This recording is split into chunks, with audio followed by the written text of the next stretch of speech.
What to do with my time now that I'm not smoking marijuana? This is a question that was asked by one of the people who have subscribed to this channel, and I really appreciate it. It's a great question. And they were saying so many people smoke to pass the time. What do I do to fill that time? So I was very similar. I just used it because I didn't want to face life. I didn't want to have to go out and do things. I was pretty lazy. And to be honest, that's kind of a brutal answer to this question, that you have to learn how to not be lazy. Life takes work. Being happy takes effort. You have to go out and do things that nourish your body, mind, and soul. And that can be painful to learn because a lot of folks, especially people in our generation, grew up very coddled, grew up not knowing how to go out there and get stuff done, to work, to put in effort towards things. We always got, participation trophies, but in real life, life doesn't give you a participation trophy.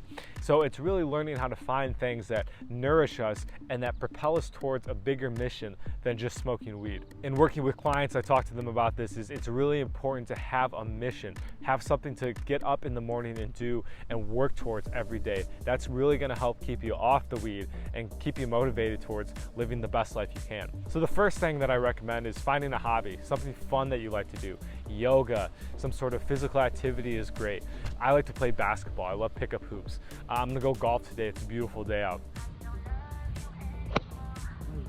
So now that I'm not smoking, I do have more time, ironically, and I don't want to just work 24/7. So I do have to find things that are fun for me. So yeah, doing those things I just mentioned, playing music, going to create music. I have a big passion for that. Doing things like video editing and making these videos, that's a lot of fun too. So finding something that can just, make you kind of forget about the world, get you in that flow state, unlock your creativity, and that can bring you a lot of joy going forward in your life. And who knows where it might lead. This channel came out of complete creativity and just wanting to do something to pass the time. And here we are today talking to you. So it's just, you never know. And so keep the mind open on what possibilities, what potential could come from just doing something you love. And the next thing I recommend, and this depends too on where you are in your journey, to go out and start building relationships. This is something that I had when I was smoking, but they weren't high quality for sure, because all we would do is just smoke weed and be lazy and stuff. Now though, I make it a big priority to go out there and meet people that I align with my values, that we can have some great conversation, talk deep about things. And when I meet somebody that I really connect with, it means a lot. It means a lot more than when I was just smoking weed. We're not just using each other either for quick fixes and to get high or whatever. We're actually creating a bond. So this can take time, especially if you're new in your journey and you still have a lot of social anxiety. Any chance you get to practice those social skills, I really recommend doing. It's gonna pay big dividends down the line, and you never know who you'll meet, just like I said in the last one. Who knows, maybe the person you strike up a conversation with at the grocery store could be your potential long-term partner. Who knows? The last thing, and this is kind of not the most fun one, but to get a job and to work towards something, it's a career, something that can sustain you long-term.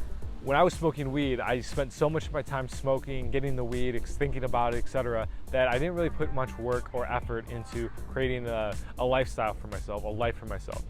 Now that I've gotten clean, I have all this free time, I realized, okay, I want to go do something to create a strong income for myself so I can support myself, travel, have relationships, do all these really fun things I've always wanted to do, afford nice things. And part of that, like I said at the beginning, is getting out there, putting in hard work. Maybe not even hard work, but just work, right? Because I don't know about you, but I didn't really work at all when I was stoned. I sold weed, so basically my work was getting a pound of weed and then breaking it up and giving it to people. So I really wouldn't call that work. Putting in effort though towards something that's gonna, again, fulfill us, help sustain us financially is gonna be really important moving forward. Work is also a great way to use some of that time during the day, start building that discipline muscle. And it's interesting because although you might think like, yo, I gotta go to work, the high you get after a long day's work, it's actually quite enjoyable and it's quite nice and rewarding.